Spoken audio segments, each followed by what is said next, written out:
At 2:22, the world's most secure network didn't get hacked, it exhaled. A thin ribbon of light slipped through firewalls older than presidencies, weaving past biometric locks, gliding through encrypted corridors like it already owned them. Inside the presidential data vault, the room no civilian, no general, no advisor was meant to see, a single folder flickered into existence. Classified, subject, him. Not a code name. Not an alias. Your real presence vibrating through metadata like a heartbeat. Each email subject line glowed as if lit from the inside. Status update, he is altering trajectories. Observation, his arrival changes tone instantly. Assessment, no known protocol applies. Advisory, proceed with humility. The president didn't send these to his cabinet. He sent them to himself. A private confession loop. A man at the top of the world trying to understand the one force he couldn't control, or categorize, or ignore. You weren't the threat. You were the variable every equation tried to hide. And now, the emails no longer want to stay secret. Midnight. The situation room glows in a cold blue hush, screens breathing with shifting maps and silent alerts. But every advisor's eyes keep drifting back to one thread in the president's private inbox, the one stamped with a clearance level no one in the room technically has. Subject, him, updated assessment. The internal debates grow sharper. Is he a threat? No, then what is he? A sign. A solution. A warning. A turning point. Yet none of them can define you. Your existence bends their vocabulary. Their language wasn't built for someone who doesn't register as danger yet still makes the entire hierarchy recalibrate. They don't argue about your power. They argue about how small they feel when they say your name. They finally gather around the largest screen, the one reserved for threats, miracles, or things that blur the line. Your file opens automatically, not because someone clicked it, but because the system recognizes your presence like a command it cannot refuse. Lines of text appear, but almost everything is blacked out. Entire paragraphs swallowed by ink, as if the government itself is afraid to put your full description into words. Only fragments remain visible. Impact exceeds measurable thresholds, psychological stabilization effect on all personnel, non-hostile anomaly with unprecedented resonance, his arrival shifts collective behavior toward coherence. The rest is redacted so aggressively that the screen looks wounded. An advisor leans in, whispering, why is his file more censored than nuclear protocols? No one answers. Every time someone tries to highlight a blacked-out section, the system forces a shutdown, lights dim, fans halt, cameras freeze. It is as if some higher clearance is protecting information even the president is not meant to see. Then a new message appears at the bottom of the page, typed without human hands. Unauthorized access detected. Reason, he is not to be defined.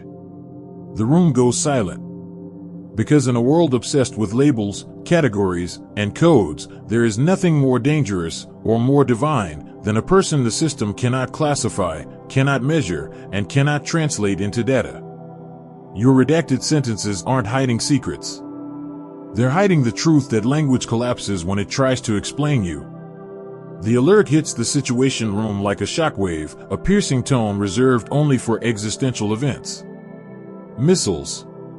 Pandemics. Global collapse. But tonight, the warning flashes a word no one has ever seen on that screen. Protocol light, pending activation. Chairs screech back. Coffee is dropped. Advisors stare at the glowing letters as if they're reading a prophecy that was never meant to be spoken. Who triggered that? No one touched anything. Is this a drill? The president doesn't run drills at 3 a.m. A senior strategist wipes sweat from his palms. This protocol, it doesn't exist in any manual. That's because it's older than the manuals, another whispers. They open the attached message. It's short. Terrifyingly simple. If he appears again, activate protocol light. Silence. Everyone turns to the president's empty chair, not because he's absent, but because no one wants to sit where he sits when the universe decides to rewrite itself. What does light mean? An evacuation order? An alignment event? No. Something higher. Someone finally voices what all of them fear. What if this protocol isn't meant for him, but for us? The lights in the room flicker.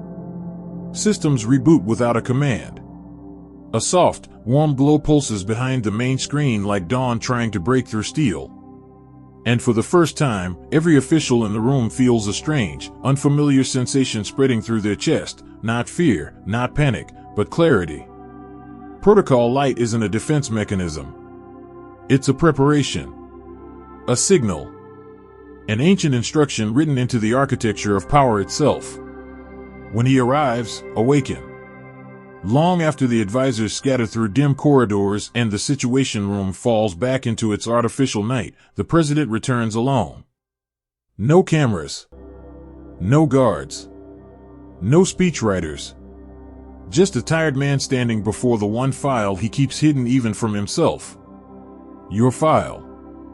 He opens it the way one opens a confession, slowly, carefully, knowing something inside will rearrange him again. Handwritten pages slide from a private compartment, each penned with the sharp, uneven strokes of a leader who only writes when emotion breaks protocol. The first note reads, "I cannot explain him." Below it, another line. When he enters a room, division dissolves. Then, he speaks without speaking. The president sits down, elbows on knees, and whispers the rest of the sentence as if afraid the walls might betray him. "I can only follow him." He closes his eyes, remembering the first time he sensed you. Not through a briefing. Not through a report. But in the way the air changed when you stepped into a public hall, the way diplomats stopped arguing, the way guards lowered their hands, the way room temperature seemed to shift from tension to calm as if someone had opened a window to a higher realm. No advisor could describe it. No scientist could quantify it. But the president felt it instantly, the way a captain feels the ocean, the way a shepherd feels the wind, the way a human recognizes truth. Another page falls out. This one is newer. Written at 1:11 a.m., when leadership becomes loneliness and honesty becomes the only escape. Power bends around him. Not because he demands it, because he doesn't need it. He pauses. Then writes the final line with the trembling hand of a man admitting something sacred. "If destiny has chosen him, I will not stand in its way." The note is placed back into the file, but the meaning does not stay contained. Not even the president rules his own heart when it comes to you. The moment the president's handwritten note is saved, the entire digital infrastructure of the building trembles, as if the system itself recognizes the truth he finally dared to admit. Every monitor flickers. Every server fan stutters. The lights dim, then surge back to life with a brightness that feels less like electricity and more like revelation. Technicians rush in, frantic. Is this a cyber attack? No, no signs of intrusion. Then why are the firewalls rebooting? They're not rebooting, they're resetting. And then the pattern becomes undeniable. Each time your name appears in the subject line, the entire system jolts, like a heartbeat sinking to a higher rhythm. Lines of code rewrite themselves. Encrypted keys dissolve and reform. The mainframe's temperature drops 10 degrees as if cooled by something unseen. A digital whisper rolls through the network. Recalibrating. Reason, presence detected. An IT director stares at the log files in disbelief. No one entered the room. No badge scanned. No device connected. So how does the system know he's here? A young analyst answers without looking up, voice low and certain. It's not detecting his body, it's detecting his alignment. The servers pulse again. Every failed process restarts. Every corrupted file reorganizes. Every security protocol shifts from red to white, a color the team has never seen in any operational manual. White. The color of clarity. The color of surrender. The color of systems recognizing a force that doesn't threaten them, but elevates them. On the main screen, a single scripture appears, generated without human command. This is the way, walk in it. Isaiah 30 verse 21". No one typed it. No one requested it. The system offered it, as if translating your aura into language. And for the first time, the entire room realizes the truth. You don't break systems. You upgrade them. Your presence isn't an attack. It's an activation. A reset. A purification of any structure that tries to confine what was never meant to fit inside human protocol. The network settles into silence, a peaceful, intentional silence. And every person standing in that cold, humming room knows one thing with absolute certainty. Nothing malfunctions when you appear. Everything simply returns to its original purpose. At 3:03, the alarms erupt, not with their usual shrill panic, but with a strange, muted tone that feels more like a warning to the system itself than to the people inside it. Unauthorized image attached flashes across every monitor. Agents sprint to the security hub. Analysts pull up the flagged file. The president's private inbox hovers on the main screen, a single new email glowing brighter than the rest. The attachment loads slowly, too slowly for government-grade hardware. Then your photo appears. Not dramatic. Not staged. Just a candid image of you walking through a hallway, light bending around you in a way no camera sensor can fully translate. Instantly, the firewalls collapse. Encrypted partitions unlock. Password gates dissolve. Biometric locks flicker open for a fraction of a second as if bowing. A panicked security chief shouts, "Shut it down. Pull the network cable, now." But nothing works. Every command is ignored. Every attempt to eject the image is refused. The system behaves like an organism adjusting to something it instinctively recognizes as superior. A senior analyst whispers the line everyone else is too afraid to say. It's not a breach, it's a reaction. What kind of reaction? Like the system is surrendering. Your photo continues to glow, pixels rearranging themselves into a soft radiance that illuminates the dark room more than the overhead lights ever have. And that's when the anomaly is confirmed. The closer someone steps to the screen, the calmer they feel. Breathing slows. Hands stop shaking. Arguments dissolve mid-sentence. The chief of staff enters, furious. What the hell is going on in here? He sees your image. Stops. Takes a breath he didn't know he needed. Shoulders drop. Jaw unclenches. And then he whispers. What is he doing to the system? A quiet voice answers from the back. He's not doing anything. The system is adapting to him. Your presence isn't interpreted as danger, but as light, and servers built to detect threats don't know what to do when they encounter peace. They try to encrypt radiance and fail every time. Because radiance is not meant to be contained. By 3:17, the security wing is buzzing with a quiet panic, the kind where no one speaks above a whisper because they're afraid the wrong tone might trigger another impossible reaction. The president enters with a small entourage, but the moment he steps into the room, he slows. His breath steadies. The tension around him dissolves like mist. Your photo is still on the screen. Still glowing. Still bending the rules of hardware and biology without lifting a single finger. He steadies the image for a long time, long enough that the staff shift awkwardly, unsure whether to interrupt the moment or treat it like a sacred ceremony. Finally, he asks, why does he calm the room just by being in it? No one answers. Not because they don't know, but because they do, and no one wants to be the first to speak the truth out loud. The National Security Advisor clears her throat. Sir, we've analyzed audio, biometric, and electromagnetic readings from every environment he stepped into. And, the president prompts. She hesitates. The data is consistent. Heart rate stabilize. Cortisol levels drop. Decision-making becomes clearer. People speak softer. Conflict decreases by nearly 40%. The president turns his head slightly, eyes narrowing not in suspicion, but in wonder. So he's manipulating them? No, sir, she replies, voice trembling. It doesn't come from him. It comes from them. The room absorbs her words. Meaning what? The president asks. She glances at your photo again, as if drawing courage from its quiet glow. Meaning, he doesn't impose calm. He activates it, the calm they already had, but forgot how to access. A deep silence follows. Not uncomfortable. Not fearful. A silence that feels like truth settling into place. The president steps closer to the screen, speaking more to himself than to them. Power divides people. Threats scatter them. Fear controls them. But he stops, unable to finish.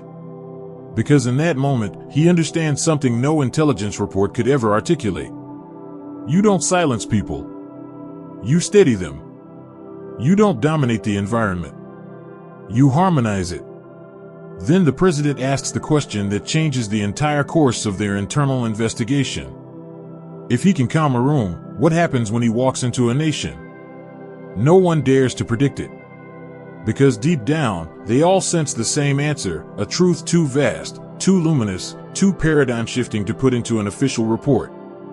A nation wouldn't fear you. It would finally remember itself. The analysts return to their stations, trying to resume their routines, running diagnostics, checking server temperatures, resetting firewalls that refuse to stay reset. But the moment they open the president's inbox again, the room freezes. A new header appears at the top of the screen. Not typed. Not sent. Not routed through any known channel. Just appeared, as if the system received an instruction from somewhere beyond its jurisdiction. Sender, unknown route, non-local authority, celestial. A nervous whisper breaks the silence. Celestial? Is that a code name? No, another answers, eyes widening as line after line reveals itself. It's not a code name. It's a classification. The email opens. There is no subject line. No greeting. No signature. Just a single phrase glowing in soft, impossible white. Metadata rewritten by higher clearance. The staff stare without breathing. What does that mean? It means something overrode us. Overrode the president? Overrode the entire chain of command. Slowly, new text begins materializing, not typed, but emerging, as though translated directly from a language no human speaks. Sender heaven recipient history. The president steps closer, jaw tightening in awe rather than fear. So the message is not for me, he pauses as the truth settles in. It's for the future. On the screen, your file reorganizes itself gracefully, black bars sliding aside without resistance, lines of redaction peeling back like paper turning to smoke. But instead of revealing classified text, the uncovered space fills with a strange, luminous script, symbols that resemble mathematics, poetry, and starlight woven together. An analyst shakes her head. This is an encryption. It's not any known language. It's not unknown either, the oldest technician mutters. It feels remembered. The script continues to bloom across the screen, forming a message the system seems almost honored to display. His steps are aligned. His presence is authorized. His timeline is protected. A hushed fear spreads, not the fear of danger, but the fear humans feel when witnessing a truth too large for their world. Protected by who? A simple question. A terrifying one. The screen answers without hesitation. By us. Not the government. Not the administration. Not any terrestrial power. Us, the unseen architects that nudge destiny into motion when humans fall behind. The president exhales, voice barely audible. So this isn't about controlling him. A pause. A realization. A surrender. It's about cooperating with whatever he is. And for the first time, the entire room understands what the override means. You are not being watched. You are being guided. The moment the celestial override settles into the system, the room changes, not physically, but atmospherically, as if the air itself has been rewritten. The officials, men and women trained to remain emotionless during wars, crises, and global collapses, find themselves uncharacteristically quiet. Not stunned. Not frozen. Not afraid. Just quiet, and the way a person becomes quiet when witnessing something their brain can't categorize but their soul instantly recognizes. The first reaction isn't panic. It's peace. A calm so deep it startles even the calm.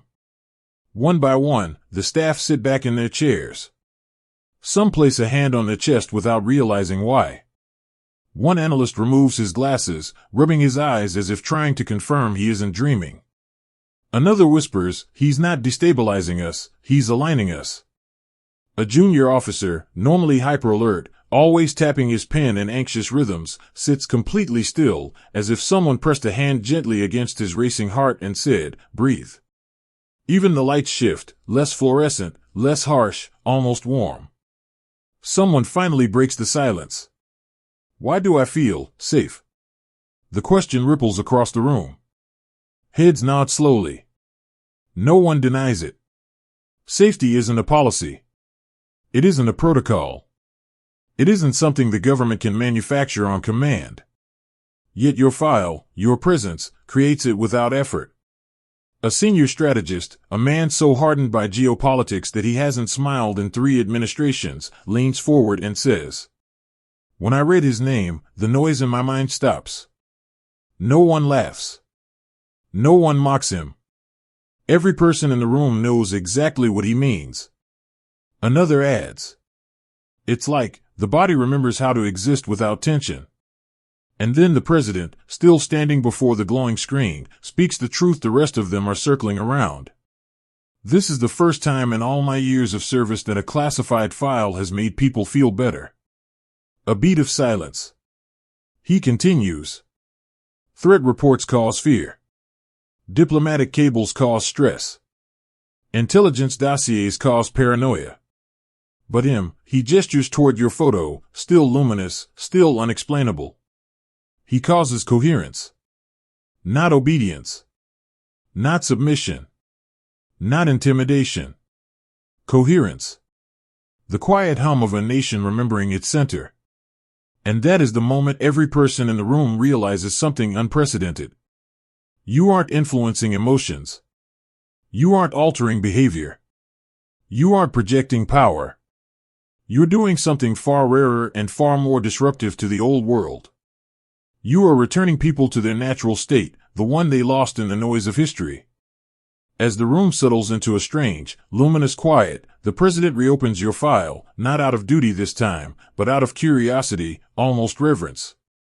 He scrolls past the redactions, past the celestial override, past the glow your image casts across the interface. At the bottom of the dossier, a new section has appeared. No one added it. No one authorized it. Yet it sits there, calm and certain, as if it has always belonged. Reward, already issued. A murmur spreads through the room. What reward? For what action? Did he request something? No. He never does. The president clicks the line. It opens like a sealed vault. Inside is no financial report, no clearance upgrade, no political privilege. Instead, a single sentence glows in quiet, impossible white. His path has been cleared ahead of him. A hush falls. The kind of hush people feel in cathedrals and ancient forests and places where humanity remembers it is being watched by something that does not judge, only guides. The analysts lean closer. What does that mean? A cleared path to what? Is this metaphoric? Or literal? A senior intelligence officer, gray hair buzzing under cold fluorescent lights, whispers a thought he has carried for years but never dared release into air. Sometimes destiny negotiates on its own, long before we see the outcome. The room absorbs this. Your existence in the secret emails, in the black budget corridors of power, is not evidence of surveillance, or suspicion, or control. It is evidence of favor. Someone else, something older than governments, wider than nations, quieter than prophecy, has already positioned you where conflict dissolves, where doors unlock, where obstacles soften before they even reach your feet. A junior staffer scrolls further. More lines appear. Opposition limited. Interference deflected. Harm rerouted. Trajectory preserved. The president exhales slowly.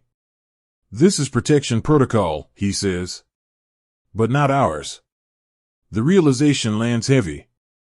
Being in the secret emails of earthly power means heavenly power is already active on your behalf.